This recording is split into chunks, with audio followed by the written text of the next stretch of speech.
Hey everybody, welcome to the first in a 12-part vlog series, I guess, talking about the weekly episode of Gundam GQuuuuuX. I guess it's pronounced GQuuuuuX, but I'm gonna make the GQuuuuuX joke anyway. So what I want to do is more of an unscripted video where I go through this week's episode, what I thought of it. There will be spoilers, so just a heads up, if you haven't watched the episode yet, you probably want to go and watch it before you watch this video. And also, I know there was the beginning movie that they put out that was the first 2 or 3 episodes cut together. I did not see that. I didn't want to drive 45 minutes to go to a theater I don't like to see the movie, so this content is brand new to me. As such, I'm probably going to say some things or make some predictions for the future of the show that could be wrong or inaccurate just because I'm guessing, and that content's already out there for people that have seen the movie. I have not seen the movie, so if I say something like, I think this will happen, and you know it doesn't because it happens in the movie, I haven't seen it and you have. You know better than me. So, first of all, this show, Gundam GQuuuuuX, is set in an alternate universe where Zeon appears to have won the 1-year war, which is pretty interesting. We get to see a green-white base, or a green mobile suit carrier, and it seems from the first episode that not only is it an alternate universe in the way that Zeon won the 1-year war, but the events also seem to be quite different. But just because the war's over doesn't mean that the fighting has died down. There is a mysterious red Gundam that's running around being called the Red Comet, and people think that it might be Captain Char. Although that's just a rumor, and people like Commander Chalia Bull say that there's probably no truth to it. Now, I don't know how people who haven't seen at least the original Mobile Suit Gundam are going to acclimate to this show, because there are a lot of references specifically to the very first Mobile Suit Gundam. I mean, we obviously have Char get name dropped, but we also have Side 6 being a pretty big aspect of the first episode, at least. Chalia Bull is a character that has shown up in this show and died in 0079. So, and then also they also mention, they name drop other people, like they mention Makuve at one point. And I'm just wondering, for people that haven't seen original Gundam, all these weird name drops and shit, like is it weird for you? Are you getting it? Or is it just like whatever, they'll explain it later? We get introduced to who is apparently our main character, a young girl named Amatee, I think. I don't think they actually say her name throughout this entire episode, and I was only able to look it up after the fact. She has the very young person thought of she doesn't want to be on the colony because the gravity is not real. She wants to feel real air and the real ocean, and she wants freedom. It's a real young person thing to want. She doesn't want her life to be tied down in the boring old colony and wants to go out and experience all the shit that life has to offer, and probably explode in some sort of horrific space battle, if I know Gundam. Now, on Amate's way home from work, she accidentally runs into a second female, I'm assuming deuteragonist main character named Nian, just like the cat noise, I think. They also don't name drop her in this show either, so you just kind of have to look that up as well. When she runs into her, something special falls into Amate's bag, which is a mobile suit ignition key, which we later learn allows civilian mobile suits to use weapons. Nian then tracks her down using some sort of GPS locator on the contraband item, and they get into a scuffle and eventually kind of like fall onto each other, and we get this very like sparkly, like, oh wow, is it going to be another sapphic relationship? Which I'm quite interested to see that they're going to go that route again after G-Witch. I know they didn't really go as far as people wanted them to in Witch from Mercury, so I guess we're gonna get some more girl-on-girl unadulterated hand-holding in GQuuuuuX. So I guess that's coming. So Amatee asks Nan if she's a terrorist straight up, which is kind of funny, and she says no, she's just a courier, and that ignition key is for something called clan battling, which is basically like an underground combat sport using mobile suits, which sounds awesome. Amatee tags along with Nian to her drop-off point for her courier job, and we meet like a weird cast of characters that are clan battlers. We get told that clan battlers are shitty people, like straight up, and they kind of live in the slums on side 6. And I want to take this second to say, like, the art in this show is pretty much phenomenal. Like, the use of color is really good. They use a lot of contrasting colors and a lot of highlights and dark tones to give scenes a lot of depth. But you also have these scenes where the backgrounds are kind of hazy and really not detailed and more ethereal. And the music is very ethereal at this part too. You get a lot of lyrics in the music. It's just kind of dreamlike. That's how it feels.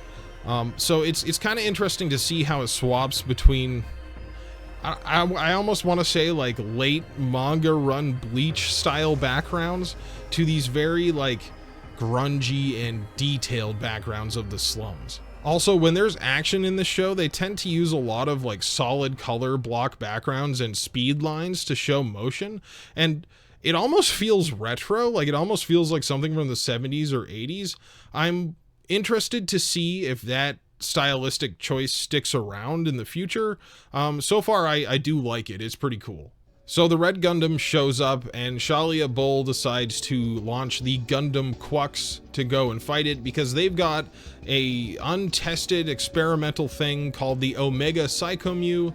And no, they don't really like explain what a Psychomu is, but if you've seen Gundam up to this point, you know. Which leads me to wonder if there's going to be a lot of like references to Zeta in this show. As like a pretty big Zeta fanboy, I would be excited to see that, honestly. Now, I also did not know that this show primarily uses 3D animation when it comes to all of the mechs, which I'm usually not a huge fan of. I almost always prefer 2D when it comes to mecha stuff. I know it's harder, but that's what I prefer. In the case of Gundam GQuuuuuX, it looks pretty good. I will say that it is very smooth. Like, you don't have to worry about that issue that 3D anime or CG anime sometimes has, where certain elements are moving at like a lower frame rate than others. As far as the action goes, it's very, very fluid, and you can actually tell what's happening most of the time, even when the camera is whipping around and being very dynamic, which is nice, because one of my biggest pet peeves with shows with a lot of dynamic camera movement is a loss of like contextual space. Like, you can no longer tell where the pilots are relative to anything else in the scene, and I really didn't have that problem here, so that I applaud you for that, Gundam GQuuuuuX creators. So the pilot for the GQuuuuuX in this show is named Xave, and he's kind of okay. He kind of looks like teenager Ben 10 from one of the Ben 10 shows. So far, we don't really know much about him. He didn't get much like screen time really in this episode. He doesn't seem like a super great pilot, but he is a new type. We did get the classic new type sound. Other than that, he kind of flew around and flew into the colony. So the main characters are kind of hanging out at the clan battler hideout and talking to them when the Gundam GQuuuuuX and the Red Gundam blast through the colony's floor and start fighting. And then we get the reveal of some of the coolest mobile suits I've seen in a long time, which are the military police Zaku's, which look really awesome, and I really want a model kit of some of those, actually. So those guys fly in to try and stop the fighting, and we immediately see that the military police are like gigantic fucking assholes, and they start like ripping down the houses to look for terrorists and stomping on cars and shit. And they literally say like, oh, this is the illegal poor slum, who gives a fuck, just rip the houses open. So They kind of give strong Titans vibes, actually, especially with the red and black mobile suits that they have. So I'm wondering if we're going to get some like themes from Zeta in this show, using the MPs as like a kind of a shadow or a mirror of how the Titans were in Zeta. Maybe, we'll see. Amatee tries to fight the MPs with the clan battler Zaku, but it sucks and she gets like kicked into a doorway immediately. And they fall into like this maintenance tunnel where Xavier is hiding out after getting his shit pushed in by the Red Gundam. And she gets out of the Zaku and takes the ignition key and puts it in the GQuuuuuX. So we get a stolen Gundam in episode 1, which that's just good Gundam luck right there. So with the ignition key in the GQuuuuuX, she's actually able to enable the Psychomu system. And when Amatee flies out into space, we actually see that she's a new type too. And we get this really pretty scene with all these colors as she's like in space feeling the new type feelings for the first time, and she can sense where the Red Gundam is. And also we get a golden light that seems to be singing the words Lala towards her. So I'm assuming that Lala soon will be a part of the series in the future. That seems like a really big tease to throw in there. But anyway, so Amatee is a new type. That didn't take long to get to. So she beats up the military police mobile suit really easily, and then the Red Gundam leaves, and we get a pretty cool shot of the GQuuuuuX. I think the design, I don't know. The design of the mobile suits so far, besides the MP mobile suits, are almost charmingly over-designed. There's a lot of pieces to them, and when I look at them, I see why they probably wanted to do the show in 3D and not 2D, because, wow, those things have a lot of lines. They're almost giving 2000s Transformers movie vibes with how many pieces are just kind of like stuck onto them. So what did I think about the first episode? I liked it. I thought it was pretty good. I know there are a lot of people out there that are probably like, oh, it's not a war story, so I don't like it. Where's my big barrel-chested men? But you know what? There's been like 50 million Gundam shows at this point, so if they want to try whatever they want to try, I guess I'm game for, I suppose. I will say I did really like the music. It goes from that strange kind of like ethereal background music to almost like Japanese hyper pop when there's any sort of action, and that sounds like it would be weird for Gundam, but it actually fits with the art style. As for like where I think the overall story could be going, honestly, I have no idea. If I had a prediction, I would say that they're probably going to get into clan battling with the Gundam GQuuuuuX. Maybe they'll have to use some sort of other mobile suit and work their way up into a Gundam, because I don't really see how Amatee is able to keep the Gundam after this episode, unless she gets like abducted by Zeon or something.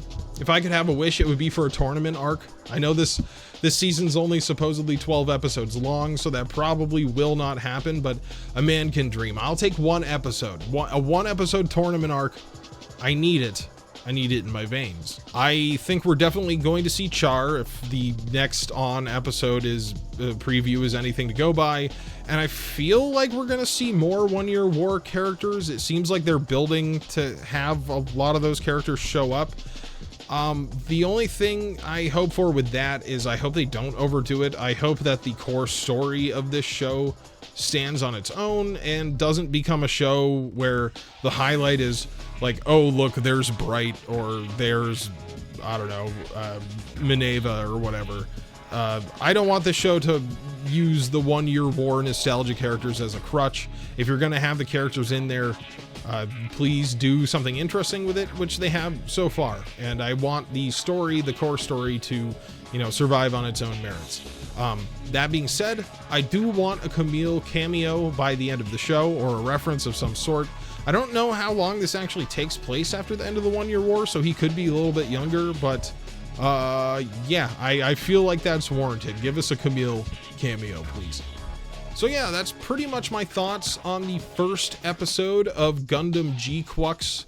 It was pretty good. I haven't seen the movie, of course. I will now be watching the rest of the season, and I'll probably be doing one of these episodes for every episode that comes out. So you can look forward to a little bit more unscripted vlog action in the near future. So down below, why don't you tell me what you thought of this episode of Gundam GQuuuuuX episode 1, and please keep in mind that me and probably a lot of other people haven't seen the movie, so try not to spoil like anything that's going to happen in the next 2 or 3 episodes. So thank you guys for watching. I hope you enjoyed, and I will see you again soon.